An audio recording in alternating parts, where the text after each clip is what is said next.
Taman had seen many prisons in his 32 years of life. He had escaped from most of them.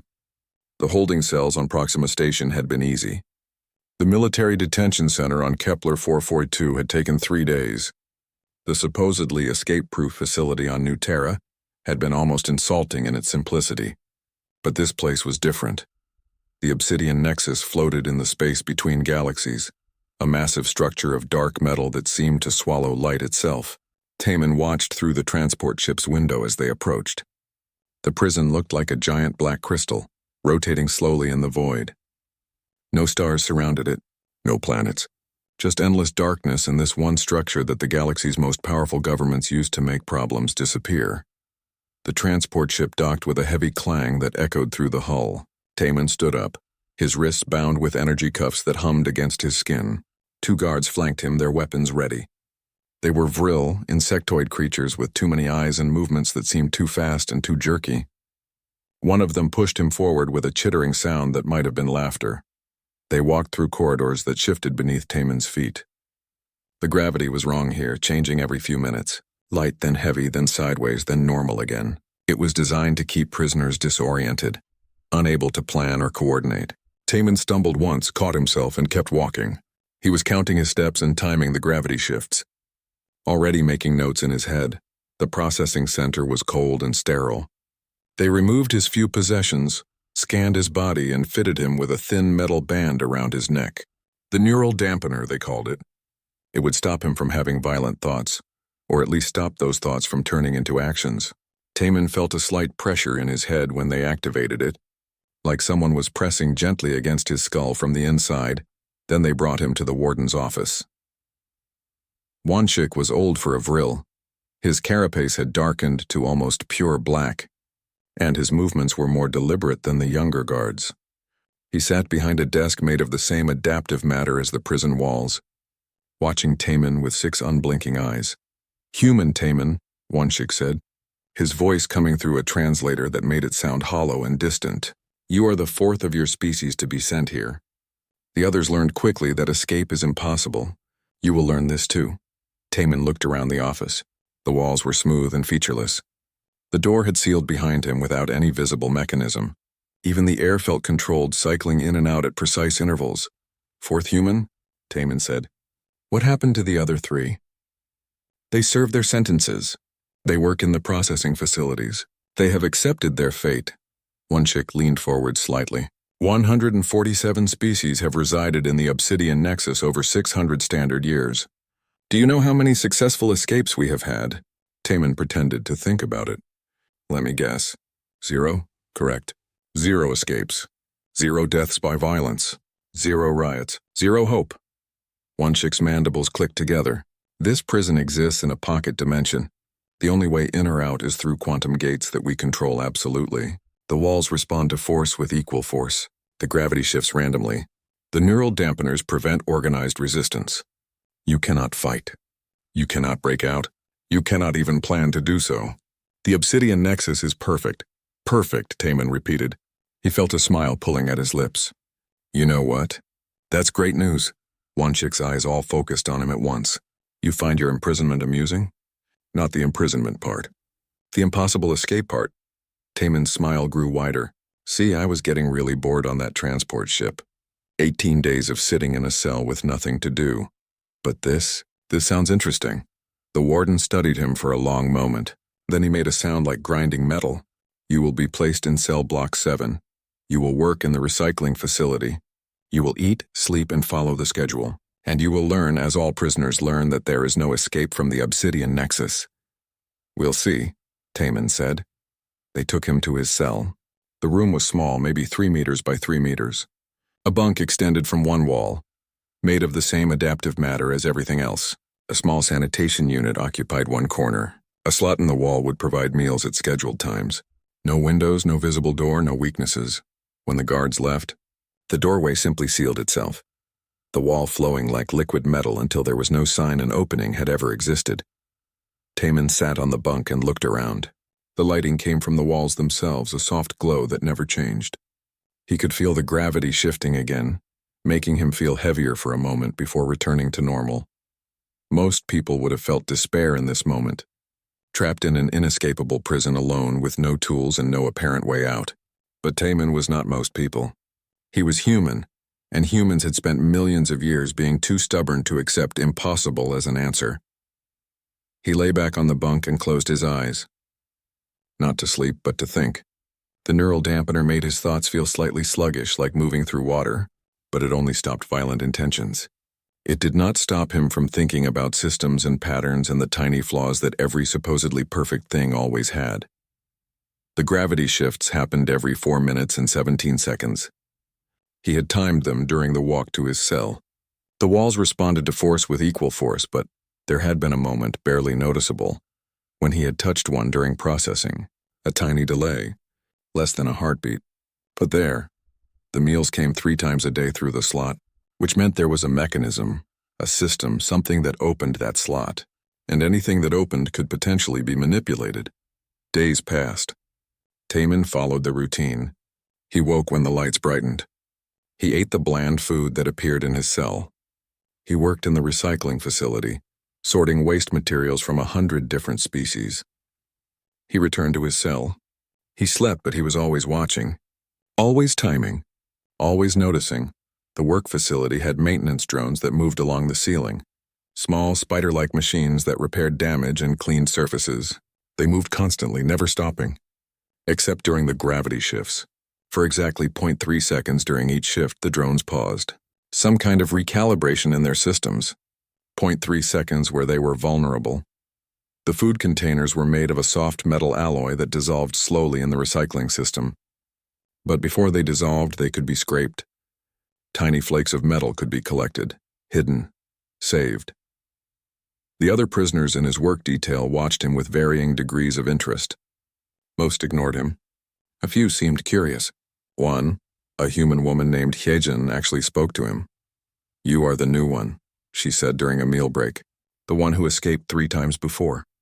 4 times, actually. They did not catch me for the first one." Taman smiled. "You are human too. How long have you been here?" 2 years. Hyejin had sharp eyes that missed nothing. She was younger than him, maybe 25, with the lean build of someone who spent time in laboratories rather than running from authorities. "I was a xenobiologist. I stole research. They said it was classified. Was it good research? It proved that humans are older than the consortium claims, that we have been spacefaring longer than they want to admit." She lowered her voice. "Why are you collecting metal shavings from your food container?" Taman looked at her for a long moment. Then he grinned. "Why do you think?" "Because you are planning something stupid." "Not stupid, impossible. There is a difference." Hyejin stared at him like he was insane. Then slowly she started to smile too. "They told me escape was impossible." "I know," Taman said. "Perfect, right? I was getting bored anyway." That night, lying on his bunk, Taman stared at the ceiling and mentally cataloged everything he had learned. The gravity shifts, the maintenance drones, the metal shavings, the adaptive walls with their tiny delay, the quantum gates that were the only way out. Impossible, the warden had said. 0 escapes in 600 years. Taman smiled in the darkness. Humans had not become the galaxy's most annoying species by accepting impossible. They had become that way by looking at impossible and saying, "Watch this." He had a plan forming. It would take time. It would require precision. It would need help from people who had forgotten what hope felt like. But that was fine. Taman had plenty of time, and he had never been very good at accepting no for an answer. 3 weeks into his imprisonment, Taman had collected enough metal shavings to fill his palm. He kept them hidden in a tiny gap he had found where the bunk met the wall. The adaptive matter was not quite as perfect as the warden believed. It had seams, microscopic flaws where different sections joined together. Taman had found 12 of them in his cell alone. Hyejin had become his first real ally. She was careful, cautious in a way that scientists often were. But she was also curious, and curiosity was a powerful motivator. During their shifts in the recycling facility, they spoke in low voices, always aware of the guards watching from their elevated platforms. "The neural dampener," Hyejin said one day while sorting through a pile of broken equipment. "It blocks violent thoughts by detecting certain neural patterns." "But it is not perfect. What do you mean?" Taman asked, his hands moving automatically through the waste materials.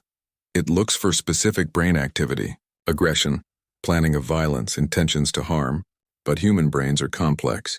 We think in layers. She glanced at him.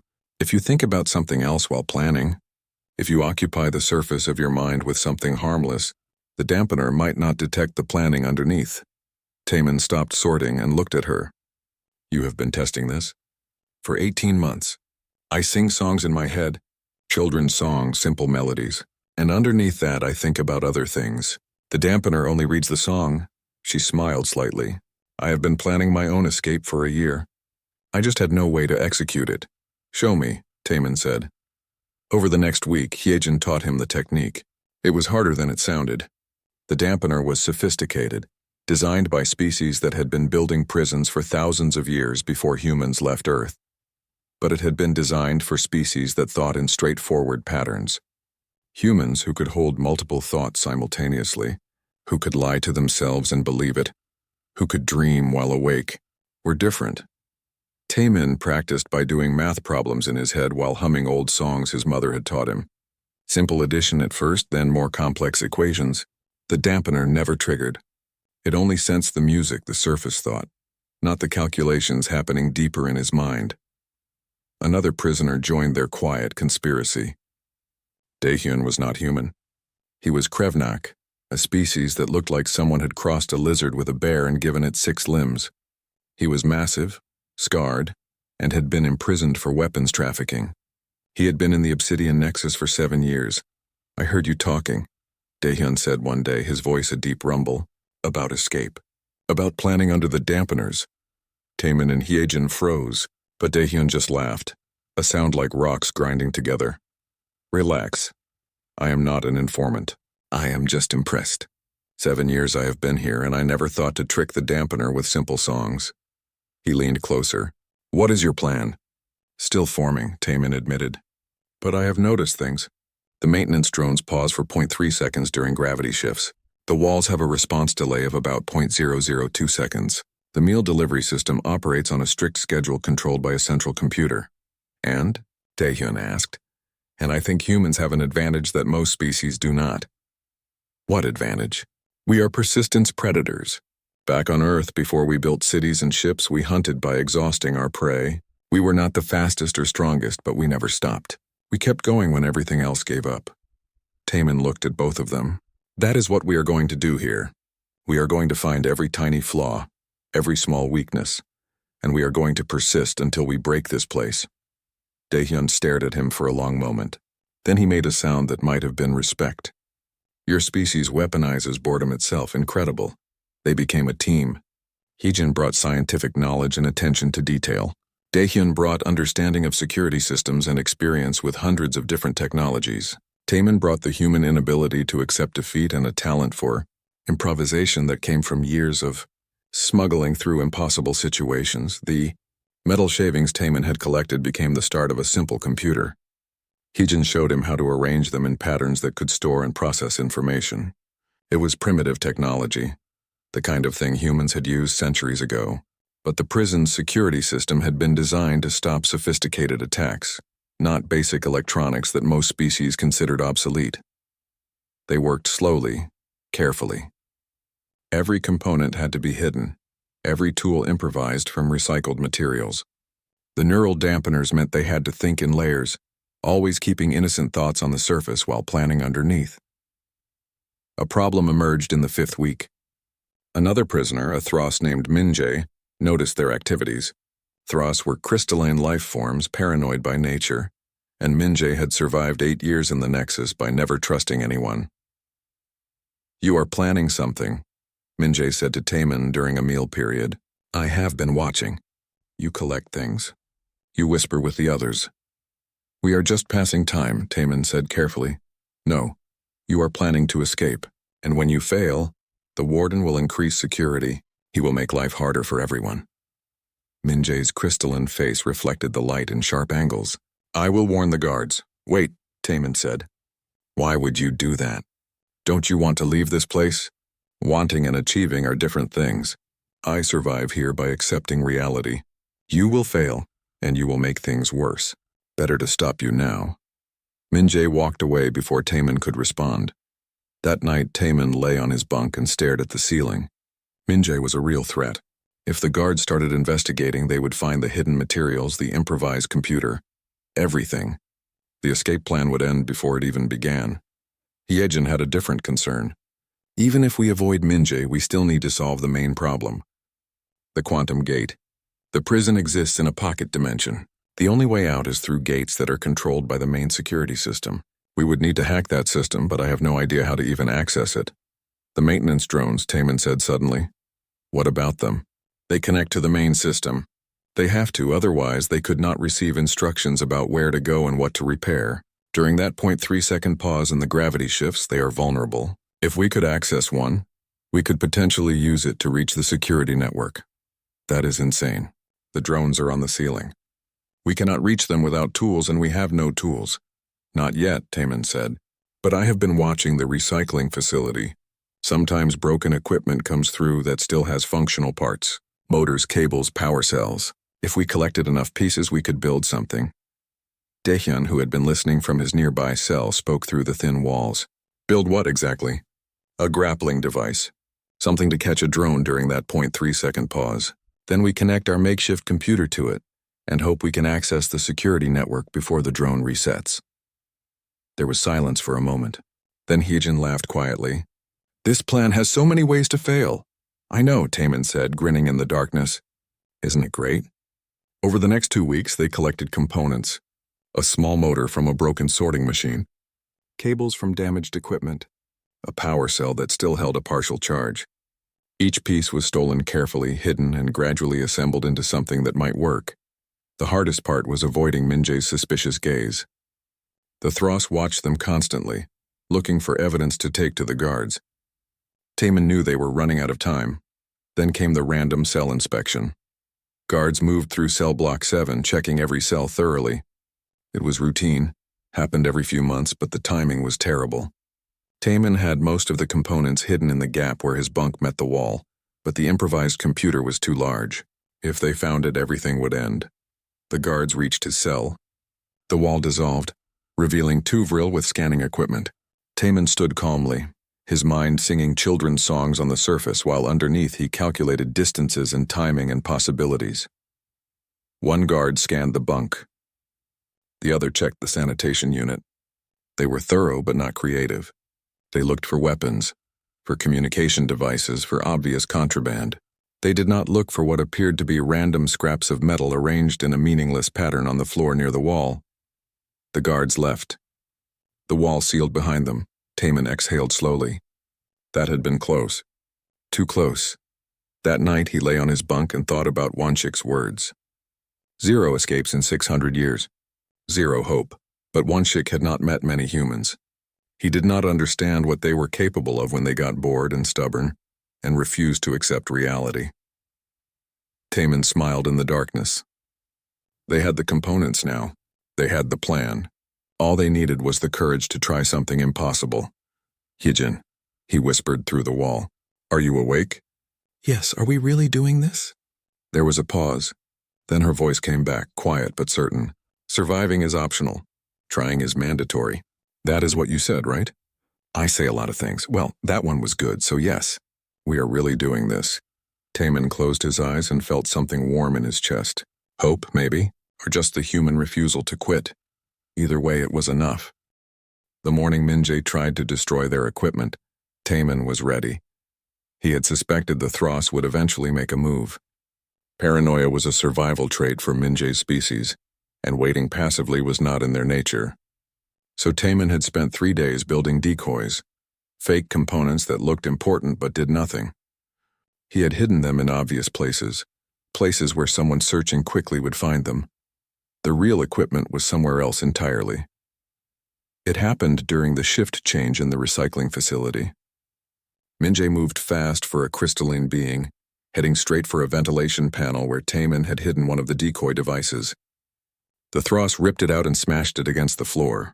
The components scattered, broken and useless. There, Minjae said loudly, ensuring the guards could hear.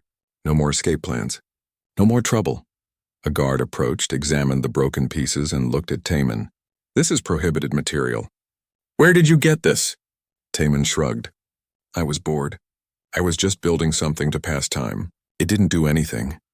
The guard studied him for a long moment, then dismissed it as harmless. Just a prisoner trying to entertain himself with garbage. After all, the broken components really did not do anything. They were just random pieces Taman had arranged to look important. That night, Minjae came to Taman's cell. The Thross stood outside, visible through the transparent section of the wall that appeared during designated social hours. "I stopped your escape," Minjae said. "Now the guards will watch you more carefully." "You will give up?" "Maybe," Taman said, "but I need to ask you something. Why are you so afraid of hope?" Minjae's crystalline face flickered with light. "Hope is dangerous. Hope makes you take risks. Hope gets you hurt. Hope also makes you alive. You've been here 8 years, Minjae. Are you surviving or are you just waiting to die?" Taman leaned closer to the transparent section. "I think you're not trying to stop us. I think you're testing us. You want to see if we're serious, if we're strong enough to actually do this." Minjae stared at him for a long time. Then, without another word, the Thross turned and walked away. 2 days later, new intel arrived from an unexpected source. Another human prisoner named Soman had been brought to cell block 7. She was younger than Taman, maybe 23, with the sharp eyes of someone who had spent their life looking at computer code. She had been imprisoned for hacking into the consortium's secure networks and exposing corruption at the highest levels. "I heard about you," Soman said when she met Taman in the work facility. "The guy who escaped 3 times. They talked about you on the transport ship." 4 times, Taman corrected automatically. Soman grinned. "I like the energy. So what are you building with recycled garbage and metal shavings? How did you know about that?" "Because I've been doing the same thing. Computer systems are my specialty. This prison runs on a quantum processing core, right? Very sophisticated, very secure, but also very logical. And anything logical can be hacked if you understand its language." She lowered her voice. "I've been mapping the security network by watching guard patrol patterns and maintenance schedules. Want to compare notes?" The team grew. Soman brought knowledge of advanced computer systems. A Drellian prisoner named Junho, who had been a pilot before his capture, joined them after overhearing their plans. He knew every type of spacecraft in use across the galaxy, and could fly anything with engines. "If we actually escape this pocket dimension," Junho said, his amphibious features gleaming under the facility lights, "we will need a ship, and someone to fly it. I volunteer." "We don't even know if there are ships wherever the quantum gate leads," Hyejin pointed out. "Doesn't matter. Humans don't plan for success, they improvise toward it. Right?" Junho looked at Taman and grinned. "I have studied your species. You are terrifying." With Soman's help, they refined their makeshift computer. It was still primitive by galactic standards, but it was sophisticated enough to potentially interface with a maintenance drone. The challenge was capturing one during the brief moment of vulnerability. Taman had built the grappling device using a motor, cables, and a magnetic component salvaged from broken equipment. It was crude, barely functional, but it might work. The plan was simple in theory. During a gravity shift, when the drones paused, Taman would use the grappling device to catch one. Soman would connect their computer to it. Then they would have a few seconds to inject code into the security network before the drone systems. Reset a few seconds to hack into the most secure prison in the galaxy. "This is the stupidest plan I have ever heard," Dahyun said when they explained it. "I love it." They chose their moment carefully. A maintenance cycle was scheduled in the recycling facility in 3 days. Multiple drones would be present, performing repairs on damaged equipment. The guards would be focused on managing prisoner work details. It was their best chance. The night before the attempt, Wanshik summoned Taman to his office. The warden sat behind his desk. All 6 eyes focused on Taman with an intensity that felt like physical pressure. "You have been here 2 months, Wanshik said. "Most prisoners accept their situation within weeks. But you are different. You observe.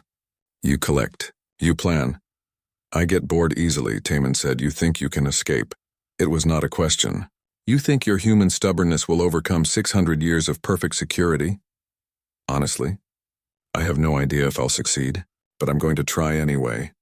Taman met the warden's gaze calmly. "That's what humans do. We didn't climb to the top of Earth's food chain by accepting impossible. We did it by refusing to quit even when everything wanted us dead." Wanshik leaned forward. "I have studied your species. Your biology is fascinating. You are persistence predators, as you said. But that is not your only unusual trait. Your brains are strange. You can hold contradictory thoughts simultaneously. You can believe in something while knowing it is unlikely. You can hope while expecting failure. Is there a point to this? The point is that I find your psychology disturbing. Most species are logical. They accept reality. But humans seem to prefer comfortable delusions. One chick's mandibles clicked. It makes you dangerous. Not because you are strong, but because you refuse to behave rationally. Thanks, I think. It was not a compliment. I am warning you that I am increasing surveillance on your cell block. I am assigning additional guards to the recycling facility. And if I find any evidence of escape planning, I will move you to isolation. Do you understand? Perfectly, Taman said. Back in his cell, Taman felt his heart pounding. One chick knew something was happening. Maybe not the details, but he sensed it. The warden was smart, experienced, careful. This was going to be harder than they thought. He whispered through the wall to Hyejin. The warden suspects something. He's increasing security, so we abort? No, we move up the timeline. Tomorrow during the maintenance cycle, it's now or never. Taman, we are not ready. We will never be ready. That is the point. Humans don't wait for perfect conditions. We make do with what we have. He paused. You said surviving is optional. Do you still believe that? Silence for a moment. Then Hyejin's voice came back, quiet but determined. Trying is mandatory. Yes, I still believe it. The next day felt longer than usual. Taman went through the motions of work, sorting materials, following the routine. But his mind was racing, calculating timing and probabilities and backup plans. The maintenance drones arrived at the scheduled time, descending from the ceiling to repair damaged equipment. There were 4 of them, spider-like machines with multiple limbs and sensor arrays. They moved with mechanical precision, following their programming exactly. Taman positioned himself near a broken sorting machine. The grappling device was hidden in his work uniform, pressed against his back. Soman was nearby with their makeshift computer concealed in a tool pouch. Hyejin and Daehyun were ready to create distractions if needed. The gravity shift was coming. Taman could feel it, a subtle change in pressure that preceded every shift. His internal clock, honed by weeks of observation, told him it would happen in 15 seconds. 10 seconds. 5 seconds. The gravity shifted, becoming lighter. Taman's body lifted slightly off the ground, and the maintenance drones paused, hovering motionless for their brief recalibration period. 0.3 seconds to act. Taman pulled out the grappling device and fired. The magnetic cable shot upward, trailing wire behind it. It connected with the nearest drone just as the device's systems began to reset. The magnet locked on. Soman was already moving, her fingers flying as she connected their computer to the cable. Data began flowing, code injecting itself into the drone's basic systems. She was trying to access the maintenance network to find a path into the security core. A guard shouted. They had been spotted. Keep going, Taman said, placing himself between Soman and the approaching guards. Almost there, Soman whispered, her eyes fixed on the crude display. I need 10 more seconds. You have 5, Taman said, watching the guards close in. Soman's fingers moved impossibly fast. Code scrolled across the tiny screen. Then she smiled. Got it. I'm in the maintenance network. Uploading a worm program that will let me access it later from any terminal in the facility. Soman spent 3 days mapping the security network before she found what they needed. The prison's power source was a contained singularity, a tiny black hole that provided unlimited energy. It was held in a quantum containment field in the deepest part of the facility, protected by layers of security and failsafes. If we can create a resonance cascade in the containment field, Soman explained during a whispered conversation in the recycling facility, it will force the quantum gates to open automatically. It's an emergency evacuation protocol. If the singularity becomes unstable, the gates open to evacuate personnel before the whole facility collapses. So we just need to make a black hole unstable, Daehyun said. Simple. It's not quite that dramatic. We don't need to actually destabilize it. Just make the security system think we have. Soman pulled up data on the crude display they had built. The containment field operates on specific frequencies. If we can generate a matching frequency at the right time, the sensors will register it as a cascade. The gates will open. How do we generate this frequency? Hyejin asked. With this. Taman held up a device they had built from scavenged parts. It looked like a handful of wires and circuits held together with improvised solder. It's a resonance generator, or at least it will be once we install it near the containment chamber. And how do we get to the containment chamber? Unyo wanted to know. Maintenance tunnels. Soman found them in the network maps. They run through the entire facility, including areas prisoners aren't supposed to access. The plan was complex and had approximately 1,000 ways to fail, but it was their only shot. They spent 2 more days preparing, recruiting trusted inmates, building additional tools, and memorizing every detail of the security network. 30 prisoners from 12 different species joined the conspiracy. Some were motivated by freedom, others by revenge against the consortium, a few simply by the human concept of hope that Taman had somehow made contagious. Even Minjae eventually approached Taman. "I want to help," the Thross said, quietly. "I thought you said hope was dangerous." "It is, but you were right. I have been dying here for 8 years, just too afraid to admit it." Minjae's crystalline face reflected Taman's image. "Show me how to be alive again." The escape was scheduled for the next maintenance cycle, 72 hours away. Those 3 days felt longer than Taman's entire imprisonment. Every moment he expected guards to discover their plans. Every conversation he wondered if someone would betray them. But they held together, united by shared desperation and the strange human ability to make other species believe in impossible things. The day arrived. Phase 1 began during the morning meal. Staged fights erupted in 3 different cell blocks simultaneously. Nothing deadly. The neural dampeners prevented that, but loud and chaotic enough to pull guards from their regular posts. Alarms blared. Security teams rushed to contain the disturbances. While attention was elsewhere, Soman accessed a maintenance terminal and uploaded her virus into the security system. Lines of code spread through the network like roots through soil, quietly opening doors and disabling sensors. Taman, Hyejin, and Daehyun moved through the tunnels. The maintenance passages were narrow and uncomfortable, designed for drones rather than living beings. They crawled and climbed, following Soman's directions through a communication device they had built from recycled parts. Left at the next junction, Soman's voice crackled. "Then down 2 levels. You'll reach a security door, but I've unlocked it." They moved in darkness, guided by small lights they had improvised from power cells. The tunnel smelled like oil and electricity.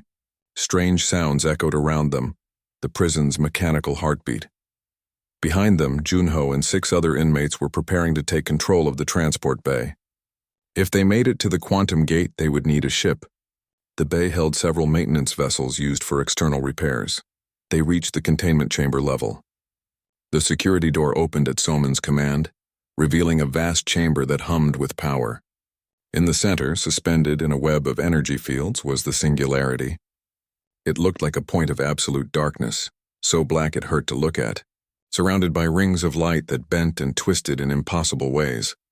"Install the resonance generator on the containment field projector," Hyejin said, pointing to a structure near the chamber's edge. "Daehyun and I will watch the entrance." Taman moved carefully across the chamber. The gravity here was even more unstable than the rest of the prison, pulled and pushed by the singularity's influence. He reached the projector and began attaching their device, connecting wires to access panels that Soman had identified. Alarms started blaring. "We've been spotted." Soman's voice came through, tense now. "Guards are heading to your position. You have maybe 3 minutes."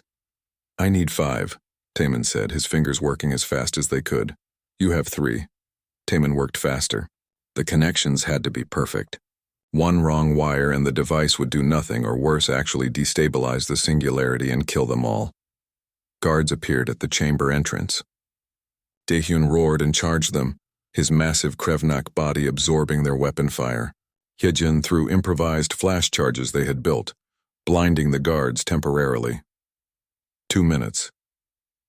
Taman's hands were steady despite the chaos. Years of smuggling through hostile territory had taught him to work under pressure. The last wire connected.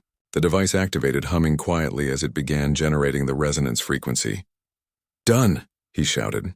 "Get out!" They ran. Behind them, the containment chamber's alarm shifted pitch, becoming more urgent. The security system detected what it thought was a cascade beginning in the singularity. Emergency protocols activated automatically. Throughout the Obsidian Nexus, quantum gates began opening. Wanshik appeared in the main corridor, blocking their path. The warden's 6 eyes focused on Taman with an intensity that felt like burning. "You did it," Wanshik said, his voice carrying a mix of shock and something that might have been respect. "You actually found a way. Told you I was bored," Taman replied. Behind Wanshik, more guards were arriving. But they were hesitant, confused by the alarms and the opening gates. The entire facility was in chaos. "You could let us go," Taman said. "Or you can try to stop us and maybe get everyone killed if that singularity actually becomes unstable. Your choice." Wanshik stared at him for a long moment. Then slowly, the warden stepped aside. "I spent 84 years building a perfect prison," Wanshik said quietly. "You destroyed it in 3 months with garbage and stubbornness. Your species is terrifying." "Thanks," Taman said, then paused. "Actually, I mean that. Thank you for letting us go." "I am not letting you go. I'm acknowledging that stopping you would be pointless." Wanshik's mandibles clicked in what might have been a laugh. "Go. Show the galaxy why prisons like this should not exist." They ran through corridors filled with confused prisoners and overwhelmed guards. The quantum gates were fully open now, shimmering portals that led out of the pocket dimension. 30 inmates converged on the transport bay where Junho had successfully commandeered a maintenance vessel. "Everyone in," Junho shouted from the pilot's seat. "This ship was designed for 5, but we will make it work." They crammed inside, bodies pressed together from a dozen different species, all united by the impossible thing they had just accomplished. The ship lifted off as more alarms blared and the facility began shaking. Through the viewport, Taman saw the quantum gate approaching. Beyond it was normal space, stars visible for the first time in months. Freedom. But as they passed through the gate, new alarms sounded. "Ship alarms, we have a problem," Junho said, his webbed hands flying over controls. "Consortium battle fleet detected. They must have been waiting in case anyone actually escaped." 15 warships appeared on the scanner surrounding them. A communication channel opened and a face appeared on the screen. Human, female, wearing a Consortium Admiral's uniform. "This is Admiral Taiyan of the Consortium 4th Fleet. You are ordered to surrender immediately." Taman moved to the communication station. "Admiral, we have evidence of illegal imprisonment in the Obsidian Nexus. Political prisoners held without trial. We're transmitting it on all channels now." Salmon's fingers were already moving, sending the data they had stolen from the prison network. Information about thousands of prisoners, many of them dissidents who had challenged Consortium authority. The evidence spread across communication networks, impossible to suppress.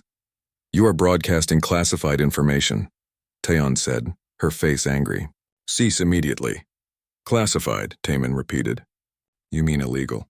You mean proof that the Consortium imprisons people for telling the truth?" The transmission was going everywhere now. To news networks, to planetary governments, to independent systems that had always suspected Consortium corruption. The evidence was overwhelming, detailed, undeniable. "You are making a mistake," Taeyeon said. "Surrender now and face justice or be destroyed." "We already faced your justice," Yejin said, moving beside Taemin. "It was not very just." Junho was working the controls desperately, trying to find an escape route through the surrounding warships. But they were too many, too close. The maintenance vessel was unarmed and slow. Then something unexpected happened.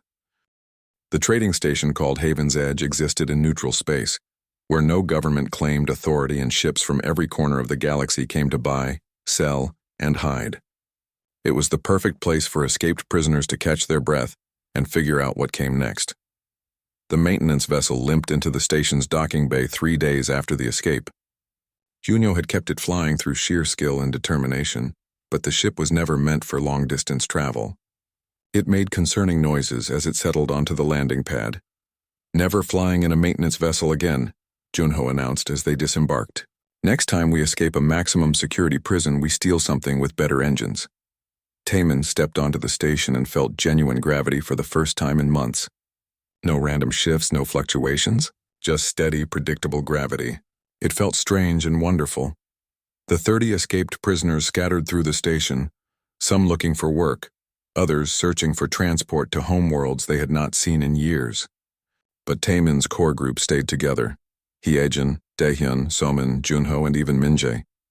They gathered in a small cantina that smelled like a dozen different species foods cooking simultaneously. The news broadcasts playing on screens throughout the station were all talking about the same thing: the Obsidian Nexus breakout. The evidence of illegal imprisonment. The consortium's embarrassment. Protests erupting on dozens of worlds. Political prisoners being released from facilities across the galaxy. "We did that," Yejin said quietly, watching a broadcast show people celebrating in streets on some distant planet. "We started something. Humans are good at that," Daehyun observed. "Starting things they cannot control and seeing what happens." A message arrived on Soman's portable device.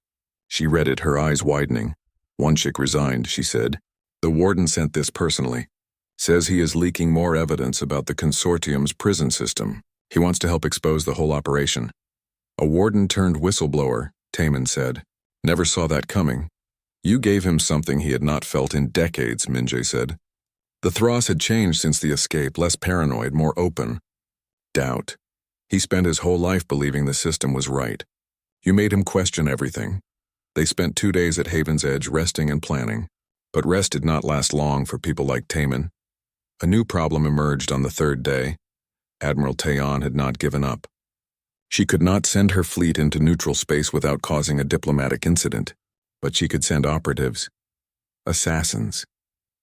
Taemin spotted 3 of them in the station's market district, watching the cantina where his group gathered. "We need to move," he told the others. "Consortium agents are here. They will try to kill us or capture us, probably both." "Where do we go?" Hunyo asked. "We have no ship, little money, and the entire consortium wants us dead or imprisoned." "The frontier territories," Soman suggested. "Beyond consortium control. Independent systems that might appreciate what we did." They acquired a decommissioned freighter through methods Taemin preferred not to explain in detail. It was old, battered, and held together mostly by optimism and welds that looked concerning. But the engines worked, and that was enough. "What should we call it?" Hyejin asked as they prepared to launch. "The Stubborn," Taemin said. "Because that is what we are."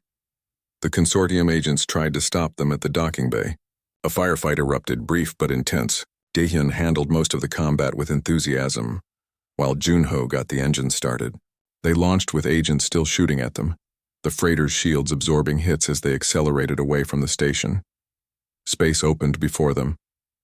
No destination in mind yet, just away from the consortium and toward freedom. But freedom, they discovered, was not simple. A week into their journey, they received a distress call. A refugee ship carrying families fleeing consortium persecution was being chased by patrol vessels. The families had heard about the Obsidian Nexus escape and were trying to reach the frontier territories.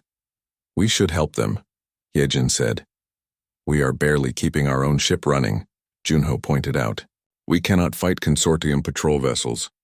"We do not have to fight them," Taemin said, a familiar grin spreading across his face. "We just have to be more annoying than they expect." They intercepted the refugee ship and used the freighter's old but functional communication array to broadcast false sensor readings. It made it look like a much larger fleet was approaching. The consortium patrol vessels, not wanting to engage what they thought were military-grade ships, withdrew to wait for reinforcements. By the time they realized it was a trick, the refugees were safely away. "Thank you," the refugee captain said over the communication channel. "We heard what you did at the Obsidian Nexus. You gave people like us hope." After they left, Soman looked at Taemin thoughtfully. "We could keep doing this, helping people escape consortium oppression. We have the skills, the knowledge, and apparently a reputation now. Become professional escape artists?" Daehyun rumbled. "I like it." Over the next 6 months, that is exactly what they became. The crew of the Stubborn traveled through frontier space, helping refugees, exposing corruption, and generally making the consortium very angry. They became legends, their reputation growing with each impossible rescue. Taemin's face appeared on wanted posters across dozens of systems. The bounty grew higher every month. But so did the number of people who contacted them asking for help.